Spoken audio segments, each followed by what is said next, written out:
Hi అండి, అందరికీ నమస్తే. ఈరోజు వీడియోలో పల్లి పట్టి చూపించబోతున్నానండి.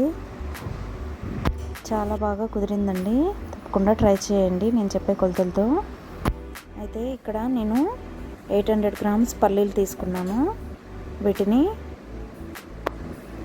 మీడియం ఫ్లేమ్లో పెట్టుకొని మంచిగా వేయించుకున్నాను. అయితే వీటిని వేయించుతూనే ఉండాలండి, ఆపకూడదు. ఎందుకంటే కొన్ని వేగుతాయి, కొన్ని వేగవు. అందుకని అన్నీ ఈక్వల్గా వేగేలాగా కలుపుతూ ఉండాలి. కొద్దిగా కలర్ చేంజ్ అయ్యే వరకు వేయించుకోవాలి, మరీ మార్చకూడదండి. చూసారు కదా, ఇలా వేగాక పక్కకు తీసుకోవాలి. ఇక్కడ వీడియోలో చూపిస్తున్నట్టుగా ఇలా వేయించుకోవాలి. నేను మొత్తం ఒకేసారి వేయించుకోలేదండి, సగం సగం వేయించుకున్నాను. ఎందుకంటే కొన్ని వేగుతాయి, కొన్ని వేగము, అందుకే 2 సార్లు వేయించుకున్నానండి. వీటిని ఇప్పుడు ఒక చాటలో వేసుకుని చల్లారనివ్వాలి. చల్లారాక వీటి పొట్టు తీసేసుకోవాలి. ఇప్పుడు మిగతావి కూడా వేయించుకున్నాను. వీటిని కూడా కలర్ చేంజ్ అయ్యే వరకు వేయించుకోవాలి.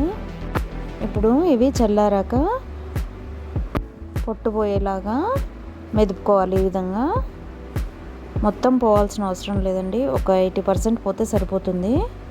ఈ విధంగా పొట్టు తీసేసుకొని పక్కకు పెట్టుకోవాలి. కొంచెం పలుకులుగా కూడా చేసుకోవచ్చండి, మొత్తం చేయాల్సిన అవసరం లేదు. కొద్దిగా పలుకులు చేసుకుంటే బాగుంటుంది. ఇక్కడ నేను 800 గ్రామ్స్ పల్లీలకి 800 గ్రామ్స్ బెల్లం తీసుకున్నానండి. దీన్ని మెదుపుకొని కొద్దిసేపు వాటర్ వేసి కొద్దిసేపు నాననిచ్చాను. నానబెట్టుకుంటే బెల్లం కరిగిపోతుంది కదండి, ఏమన్నా డస్ట్ ఉంటే వడగట్టుకోవచ్చు. అందుకని కాసేపు నానడానికి పక్కకు పెట్టేసుకుంటే సరిపోతుంది. ఇక్కడ ఈ 800 గ్రామ్స్ బెల్లంలోకి నేను వాటర్ని ఒక గ్లాస్, ఈ పెద్ద గ్లాస్తో తీసుకున్నానండి. ఇక్కడ చూపిస్తున్నాను కదా, ఈ గ్లాస్తో కొద్దిగా తక్కువ, మరి నిండా కాదు, కొద్దిగా తక్కువ తీసుకున్నాను. నానబెట్టుకొని కరిగాక వడగట్టుకోవాలి, ఏమన్నా డస్ట్ పార్టికల్స్ ఉంటే పోతాయి అన్నమాట. సో ఇప్పుడు దీన్ని స్టవ్ మీద పెట్టుకొని పాకం అనేది రానివ్వాలి. ఫస్ట్ స్టవ్ని హై ఫ్లేమ్లో పెట్టుకొని పాకం వచ్చే ముందు కొద్దిగా తగ్గించుకుంటే సరిపోతుందండి. చూసారు కదా, ఈ టైంలో స్టవ్ని మీడియం ఫ్లేమ్లో పెట్టుకోవాలి. ఇప్పుడు ఒక ప్లేట్లోకి వాటర్ తీసుకొని పాకం వచ్చిందో లేదో చెక్ చేసుకుందాము. ఇక్కడ ఈ విధంగా వస్తే పాకం వచ్చినట్టేనండి, ముద్దలాగా అవ్వాలి. ప్లేట్లో వేస్తే అప్పుడు పాకం వచ్చినట్టే. ఇప్పుడు ఇందులోకి మనం ముందుగానే వేయించి పెట్టుకున్న పల్లీలను వేసుకోవాలి. ఇక్కడ చూస్తున్నారు కదా, ఈ విధంగా రావాలి పాకం మనకి. ఇలా వచ్చినప్పుడే పల్లి పట్టి అనేది మంచిగా వస్తుంది. ఇప్పుడు పల్లీలన్నిటినీ ఇందులో కలుపుకుంటూ కొద్ది కొద్దిగా వేసుకోవాలి, మిక్స్ చేసుకుంటూ ఉండాలి.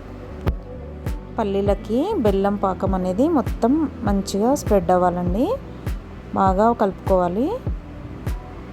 క్లాత్తో ఇలా పట్టుకొని మొత్తం కలిసేలాగా బాగా కలుపుకోవాలి. కొంచెం టైం పడుతుందండి, ఒక 2 to 3 minutes వరకు బాగా ఇలా కలిసేలా కలుపుకుంటేనే మొత్తం బెల్లం అనేది పల్లీలకి స్ప్రెడ్ అవుతుంది. ఇప్పుడు దీన్ని నేను ఇక్కడ బండని క్లీన్ చేసుకొని ఈ బండ మీద వెడల్పుగా వేసుకుంటున్నానండి. ఇలా వేసుకొని స్ప్రెడ్ చేసుకున్నాను. తర్వాత కాసేపు అయ్యాక చేయి తడి చేసుకొని బాగా ప్రెస్ చేస్తూ దీన్ని ఇలా నొక్కుకోవాలి. అంటే అప్పుడే మనకి మొత్తం దగ్గరకు అవుతుందండి. ఇలా ప్రెస్ చేయాలి చేయితోటి. ఫస్ట్ కాలుతుంది కాబట్టి ముందు గరిటెతోటి దగ్గరకు అంటూ, తర్వాత చేతిని తడి చేసుకుంటూ ప్రెస్ చేస్తూ ఈ విధంగా దగ్గరకు అనుకోవాలి. అప్పుడే మొత్తం దగ్గరకు అవుతుంది, మనకు చెక్కలాగా వస్తుంది. చల్లారాక తీసుకుంటే ఈ విధంగా పట్టీలాగా ఇలా వస్తుందండి. మనం పాకం కరెక్ట్గా పట్టుకుంటే ఈ విధంగా చెక్కలాగా మంచిగా వస్తుందండి. అస్సలు సాగకుండా ఎలా అంటే అలా విడిపోతూ వస్తుంది మనకి. చాలా టేస్టీగా వచ్చిందండి, తప్పకుండా ట్రై చేయండి. వీడియో నచ్చితే లైక్ చేసి ఛానల్ని సబ్స్క్రైబ్ చేసుకోండి. Thank you for watching.